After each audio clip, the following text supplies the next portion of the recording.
And do we know what a focaccia is?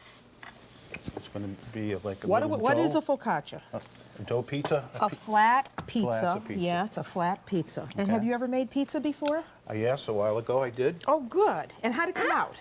Came out fairly well. All right, good. So we're going to do it in the food processor. We're going to make it this real easy for you. Okay. So we're going to do it a little unconventional today. We're going to use a yeast. Most people are afraid to use yeast because they think, it's not going to rise and all that. This is a yeast that's formulated for pizza. So there's no rising. You put it in with your flour, you add your liquid, water, you roll it out, bingo, you have dough. All right, so you hang on to that. And we want to start out with some unbleached all-purpose flour. That's one. Yep. And while you're doing that, I will talk to you a little bit about what else is going to go in this dough, because we want to flavor it with something. And I think using a little bit of honey with this. Now that one, I haven't heard of that one. Yeast likes to feed on honey, the sugar. So, that's why I want to use a little bit of honey. So that was your second cup. Right. We're going to add salt. About a teaspoon of salt goes in. Very good. Okay, good. I think you can just now dump the rest because this is 4 cups. Oh. All right, yes, okay. All right, here it goes. And now here, you sprinkle that in, sprinkle the yeast in. Just put it in dry. I think it's a really great product. Okay, and then you put the top on, put the top of the food processor on. This could be a problem. All right, why, you've never used a food processor? Not that often. Okay. All right, I put the did that top right. on. Yeah, you did that right. Okay. All right, now you whirl that up. Just whirl that up. We're going to add some water. Okay, that's good. Stop. Take out that tube. We're going to add some water, just a bit. Go ahead. Keep going. All right. Now we're going to add some honey. I'm just going to eyeball this because I do this all the time. About a tablespoon. Do you think that's a tablespoon? A little more. A little more? Okay, got it. I love honey. Okay, and we're going to add a little extra virgin. Okay, that's good. All right, now we can see that it's dry. We need to add more water. So we keep going until it starts to go around that blade.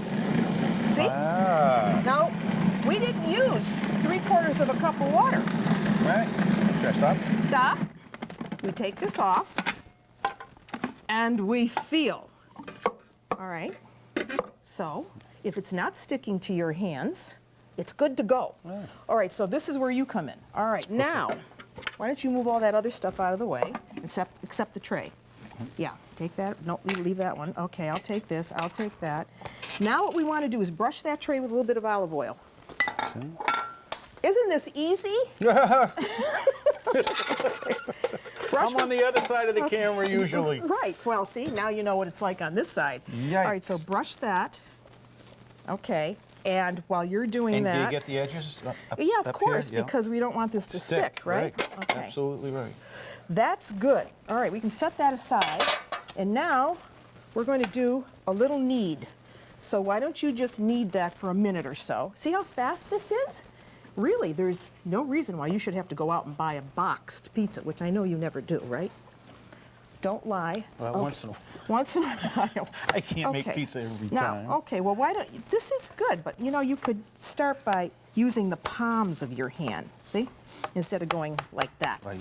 Okay. All right, so now we have this big wad of dough. So what you have to do is spread this wad in there. All right, Bobby, the best way to get this dough in the pan is to do exactly what we're doing. We're dimpling this dough. If you notice, I put a piece of oiled plastic wrap over the top. Keeps your hands and nails very clean, and we're just spreading it. That way, it's very easy. So we've relaxed this dough a bit, and we're just dimpling it. And now it's just about where we want it. It's thin. A focaccia is thin. And you know where that word comes from, focaccia? I do not.